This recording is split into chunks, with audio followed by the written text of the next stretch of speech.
Hi, my name's Lorraine Pugh and I'm coming to you from Cyprus, a gorgeous little island in the Mediterranean Sea.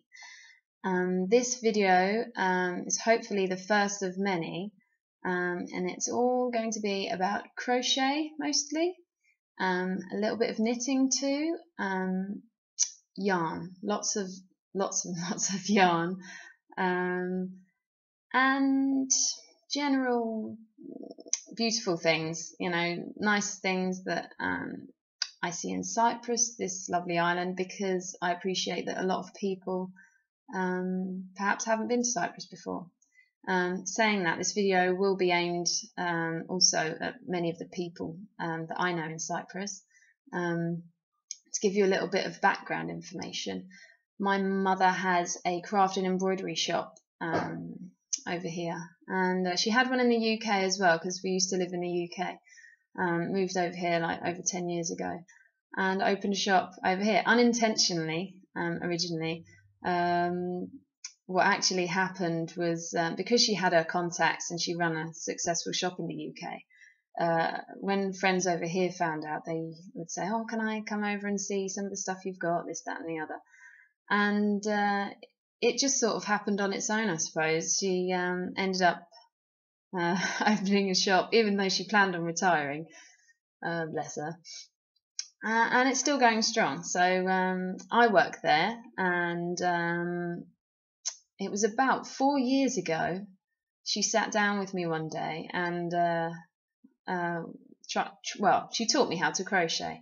And at the time, I was really I was fumbling about with the crochet hook and the yarn, getting kind of frustrated, and I never thought I would actually be competent at crochet, and turns out that I love it. It's actually my passion now. Not only that, but I love designing crochet patterns, and people would come in the shop sometimes and say, "Oh, where's that pattern from? Have you got a copy of it?" And there'd be my own designs. And so it was about, I think it was in May this year, I decided to start writing up my designs and thought that I'd make them available to people that come in the shop and online as well. And also around that same time, I don't know what made me look, but I went on YouTube and I typed in crochet podcast, and one video sprung up, and that was Amber, who is now Yarn Junkie. So if you type in Yarn Junkie podcast, you can have a look at her videos. They're brilliant. I love Amber. She's so down to earth, and she's got a little bit of feistiness about her too. And she's a mother of two. I'm a mother of one little boy, a little 2-year-old. Anyway, I digress. So at the time she was Crochet Junkie. With time it turns out that she's more avid knitter, but she's very good at crochet as well. And I'm actually in the processes of trying to teach myself to knit a bit better, because I do find it quite a chore, not a chore, that's the wrong word, but I don't know, I can't fully relax and knit, whereas with crochet I can. And I, believe it or not, I understand the theory of knitting and the different stitches, and if you give me a pattern, I can explain what you'd need to do most of the time. But it's actually the practical side of it I'm not so good at. I have got a project on the needles at the moment, and occasionally, about once a week, I do a little swatch of, like, say 15 stitches, and I practice new stitches and techniques and things. I'd rather do it that way than do a massive thing. So the project I'm doing at the moment is just plain knit, purl, and it will be a really basic top. I'll show you that another time. So yeah, the reason I'm doing these videos are because it was when I was started, when I watched Amber's videos from the Yarn Junkie podcast, I was inspired really by some of the hand-dyed yarns she was showing. and it was never something that I was really drawn to. That's a bit of a lie, actually. When Mum and I went to the trade show in Birmingham one year, it was a few years ago, Mum reminded me the other day, she said, when you went up to the Malabrigo stand, Lorraine, you were like drooling. Honestly, just the yarn, just the hand-dyed yarn, for me, way surpasses any of the mass-produced stuff that you can get. For me, they are like individual works of art. I think they're stunning. And not saying that I'm a yarn snob,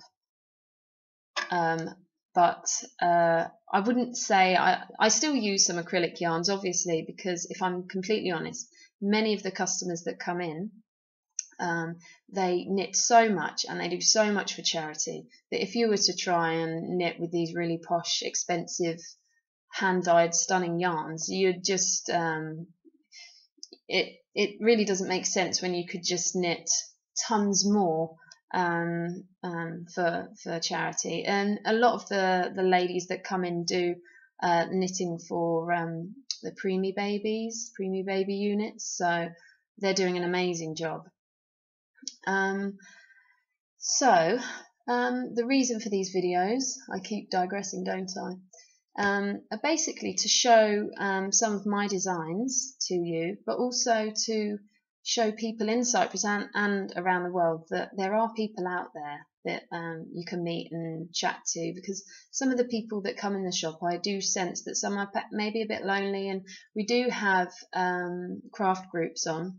We have 2 general craft groups on during the week, and a crochet one as well, and then we have our workshops as well in the afternoons. And the ladies that know about those that come, they enjoy themselves, and they're not just customers anymore. They really have become very good friends. So that's wonderful for me. But there are so many people, and ladies, men, ladies that send their husbands in because they're perhaps disabled and or can't get around as easy as they used to. So I hope by making some of these videos that they'll be able to see Cyprus through this as well, and see what's available to them through these videos. And also I'd like to communicate with the other podcasters out there all around the world, everyone that does this. If you haven't seen one before, you really should look some up. Favourites of mine, obviously Yarn Junkie, but if you go on YouTube and you type in the Knotty knit Wits, they are hilarious. They're great. They just bounce off each other. That's a brilliant one to watch, because you actually feel like you're sitting with them, just having a good old chat, and there's plenty of knitting stuff in there too. The one thing I would say that you don't get so much of in Cyprus, from the people that I know anyway, is sock knitting. It really doesn't seem to be very popular at all over here, possibly because it's very, very hot. So I don't really know many people that wear socks the vast majority of the year. It's something that's hadn't appealed to me before, but since watching these podcasts, I do really want to give it a go. But part of me is a little bit daunted at the idea, because I've got enough hobbies as it is, and interests, and I just think if sock knitting and project bags are 2 areas that I'm really trying not to get too into, because I know it will just become an obsession and it will just snowball from there. I've got a couple of project bags. I'll go into those another time as well. But today I'm going to show you a couple of bits. So the first thing I'm going to show you is actually my pride and joy at the moment. I'm going to just have to move this camera a minute, so just bear with me. Follow me around here. Pop them on here, because this blank wall behind me is ideal to show you this. So, ta-da! This is my pride and joy. This is my own design. It's a shawl. It's one of the first items I've ever made using hand-dyed yarns, and I experimented with 3 different 3 different yarns. I just want to show you how this actually wears as well. It's just like a pair of wings. It's called Flight of the Fabled Romance shawl, and it was originally inspired. I don't know if I've brought it. Let me just check. No, I haven't. It was originally inspired by this cute little eagle, and as I was designing it, if I'm totally honest, I wasn't sure if it would work out. Turns out it did, and I'm really, really glad it did. But as I was making it, a new story played out, and I wasn't going to write the story in the original pattern, and I decided to because I purchased a pattern from another girl recently, and she had included the story that was part of the inspiration for her crochet pattern. And I knew then, I thought, yeah, no, it's the right thing to do. You've got to show people where you get your inspiration from. So anyway, hopefully you can see just how this drapes. And a lot of people do shawls and capelets that are a little bit smaller, but I figure that if I'm going to go out in the evening, I don't know, I want a decent one, and it wraps around really nicely. And I'm not trying to sell it to you, I promise. But if you just look, can you see the heart at the back there? Just I just love it. I'm really, really proud. I must admit, I'm really proud. And I think we're always learning, and I've learned a couple of new techniques while designing this, and this will be available in the next few days. I'll show you. Let me just move this. Hang on a second. Well, you'll be able to see more pictures if you go on Instagram. I appreciate quite a few of you might not be on Instagram, but it is a really, really great tool for getting in contact with other people around the world, seeing what projects they're doing at the moment, and I've got a couple of other things to show you actually.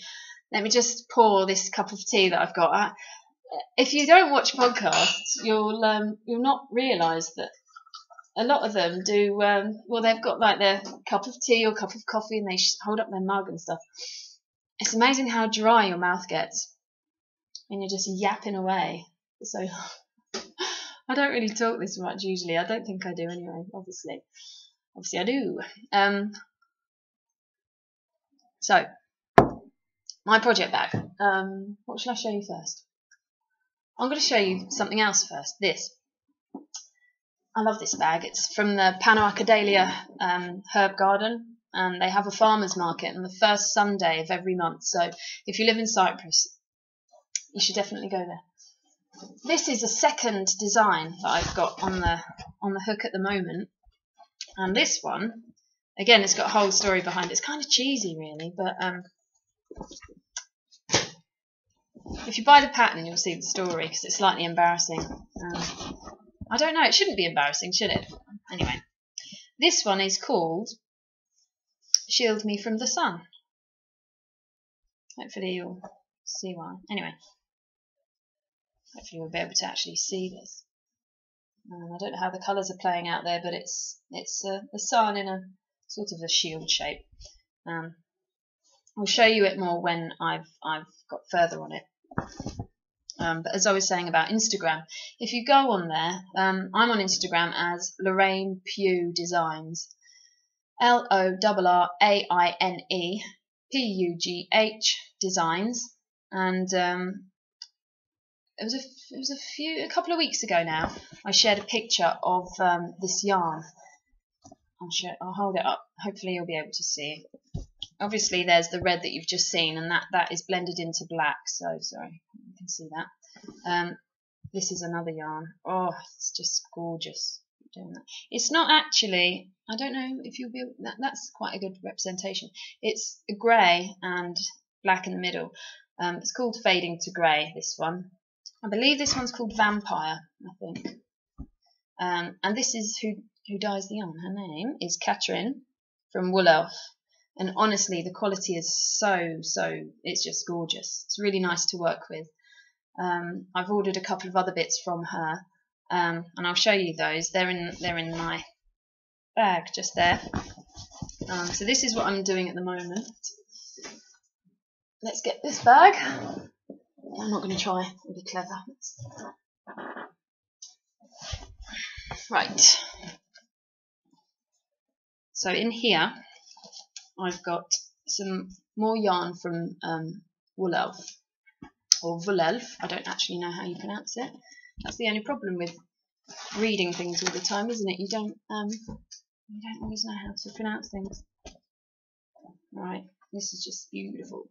So the shawl, the first shawl I showed you, I'm going to make it again in this colourway, because the story behind it,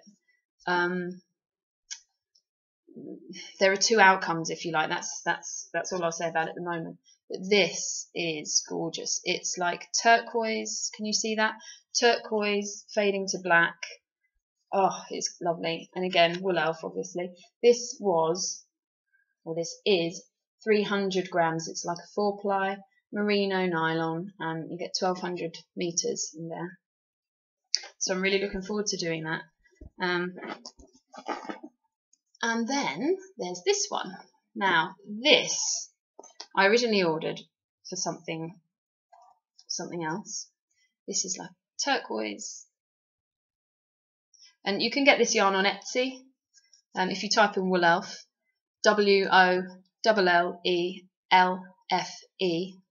in Etsy, you'll find her yarns there.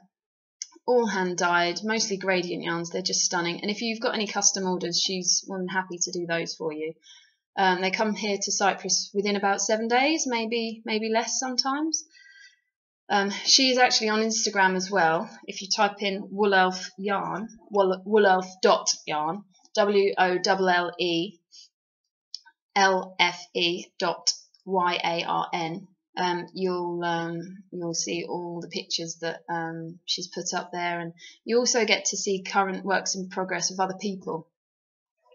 That yarn, that turquoise one, I originally got because I was inspired by, this is where I'm not ashamed to admit my geeky side. I'm not going to deny that or apologise for it, but this picture, hopefully you'll be able to see it. It's actually a scene from a computer game called Skyrim, and that sky there, I was going to do a shawl. Yeah, look at that.